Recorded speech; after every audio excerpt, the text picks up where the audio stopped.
misericordia que creaste todas las cosas.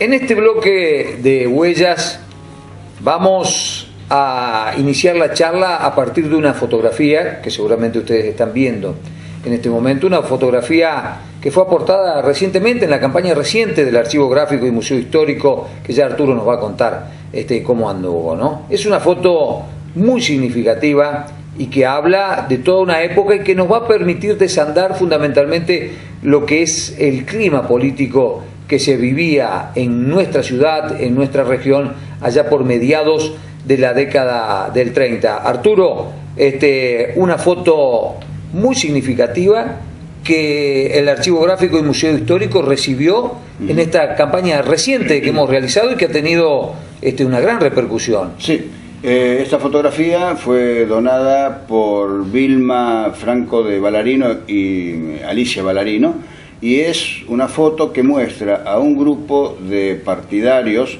del Partido Demócrata en la campaña electoral de 1935.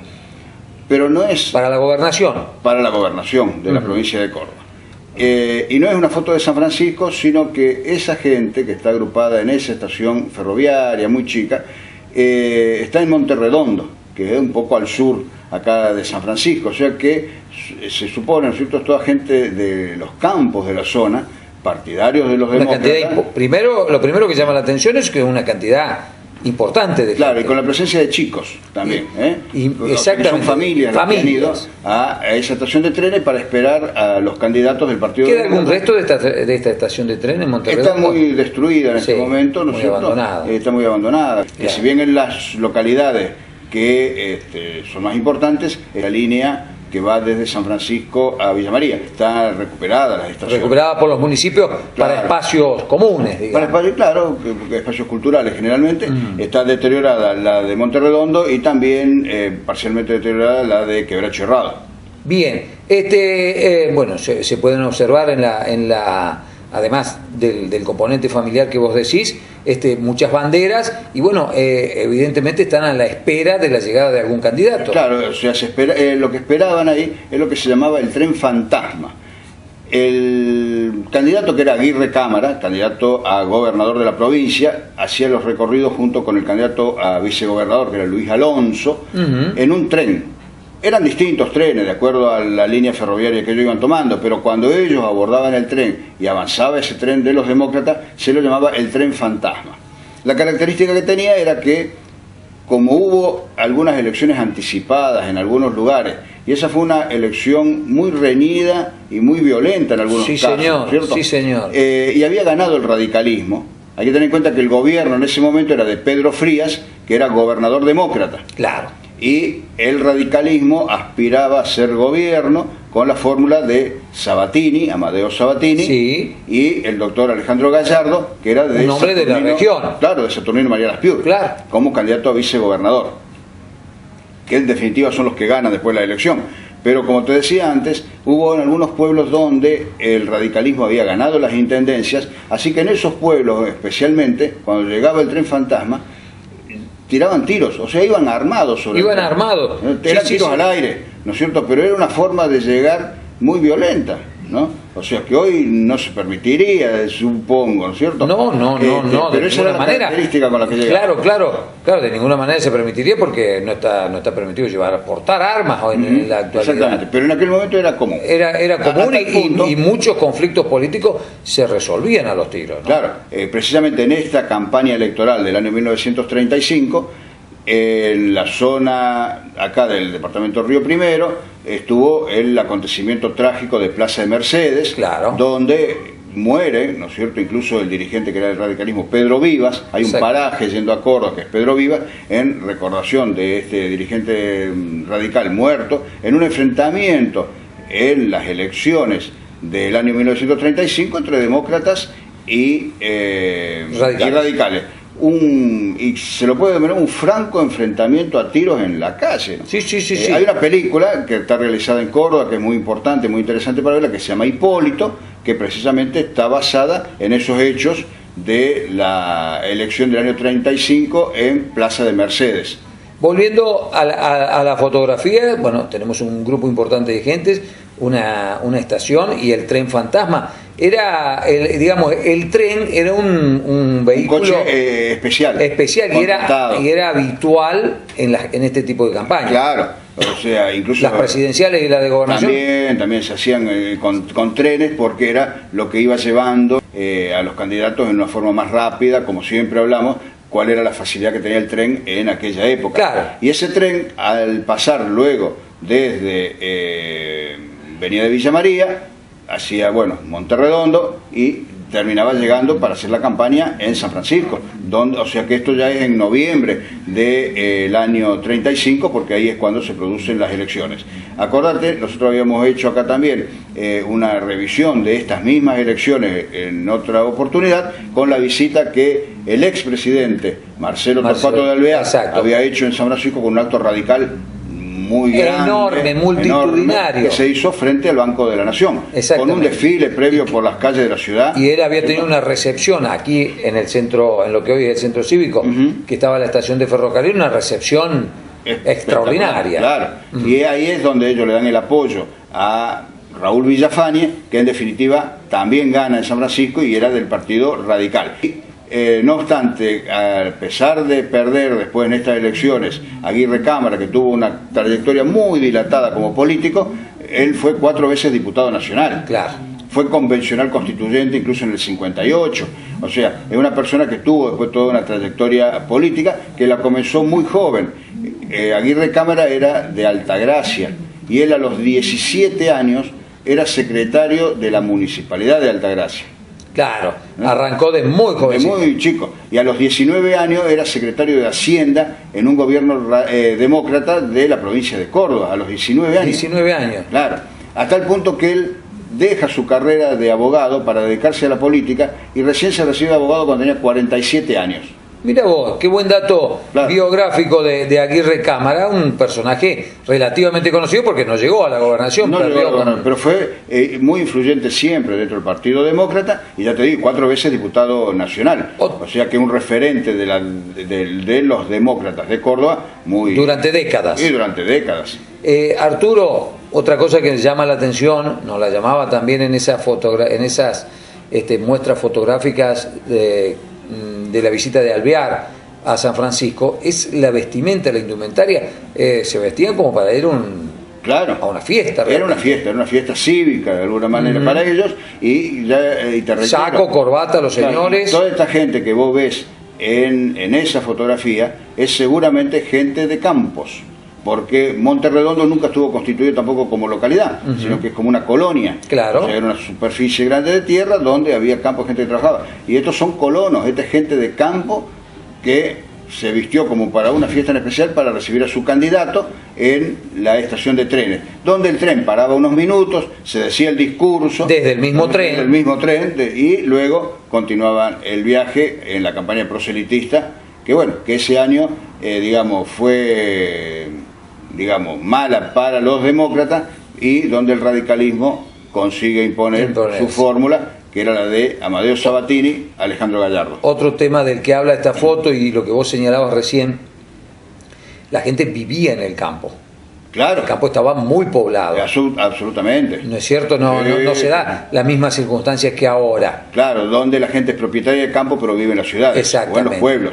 Aquí los propietarios vivían con sus familias, eran familias muy numerosas. Sí, más la gente que trabajaba. Claro, entonces estaba muy poblada la zona rural y eso se ve reflejado en la fotografía. En esta fotografía y en este tipo de actividades. Así que es muy interesante el registro. Nosotros le agradecemos tanto a la familia Ballarino, que donó esta foto junto con otras fotografías más, como a toda la gente que donó fotos, porque, como decimos, es la que nos permite ir recreando cuestiones de la historia nuestra, de la historia local y regional, precisamente a través de esos documentos que van apareciendo, que van surgiendo, ¿no? Los Ballarino, en Devoto, al menos, no sé cuál habrá sido la realidad en San Francisco, siempre fueron identificados como demócratas.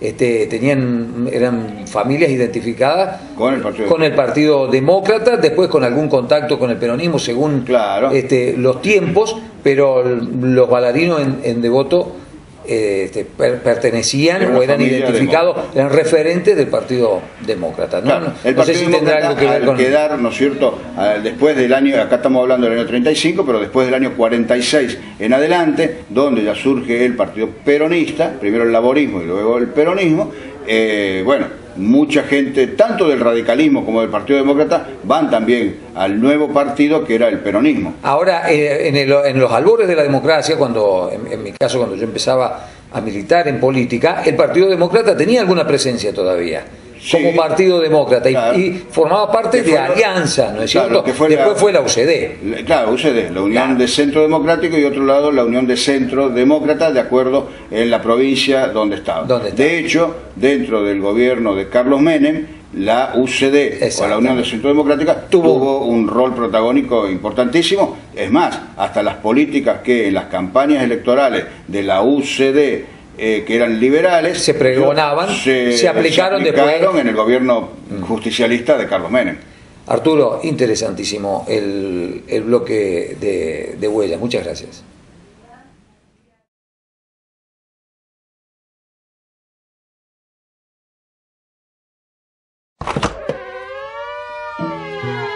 Fueron extranjeros que confiaron y se radicaron en San Francisco. Fueron argentinos que trabajaron para hacer un San Francisco mejor. Fueron sanfrancisqueños que se prodigaron para hacer trascender a su ciudad. Hoy, sus fotos, bienes, obras y recuerdos, junto a los de cientos de personas, están custodiados en el Archivo Gráfico y Museo Histórico de San Francisco y la región, para conocimiento y ejemplo de las nuevas generaciones. Esta entidad cuenta con un terreno, un valioso patrimonio, el trabajo voluntario de muchas personas desde 1996 y un proyecto para dar a San Francisco y la región un archivo y museo de real jerarquía. Y para ello necesita el apoyo de la comunidad. ¿Cuál será su aporte para que esta obra se concrete? Archivo Gráfico y Museo Histórico de San Francisco y la región.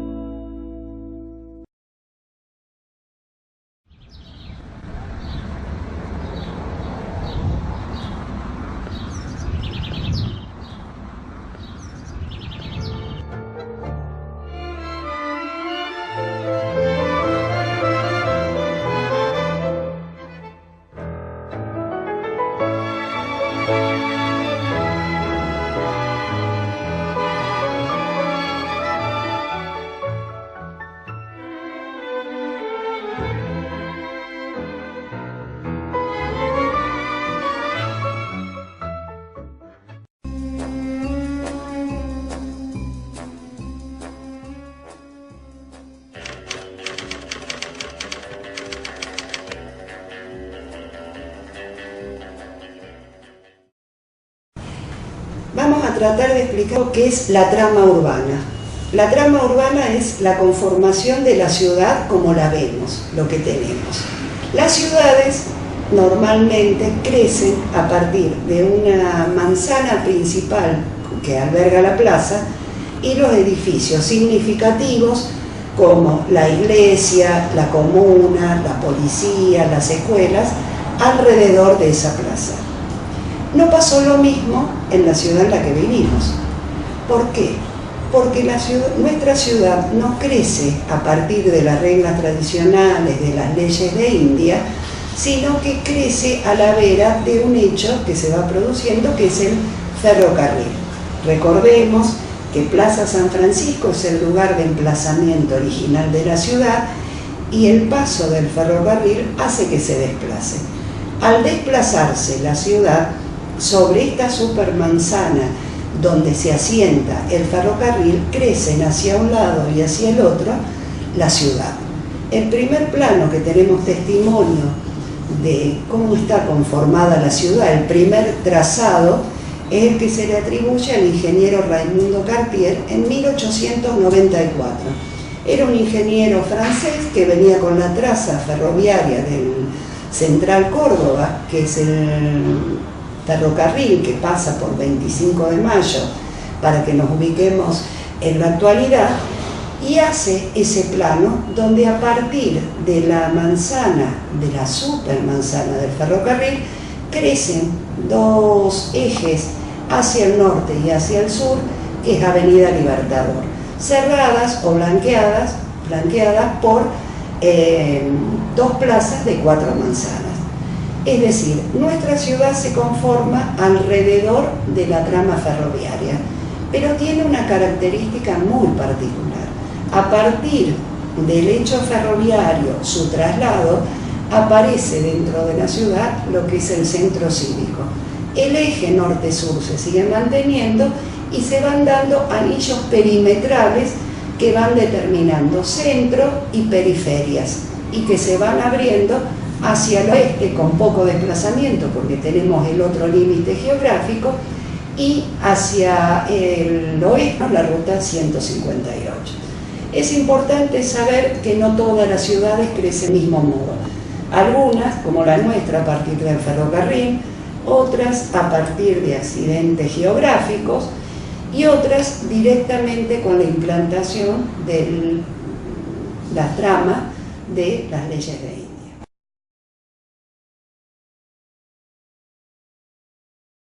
Las leyes de India es el trazado original que envía la corona española para la conformación de ciudades en América Latina, compuesta de una retícula ortogonal donde van determinando las manzanas.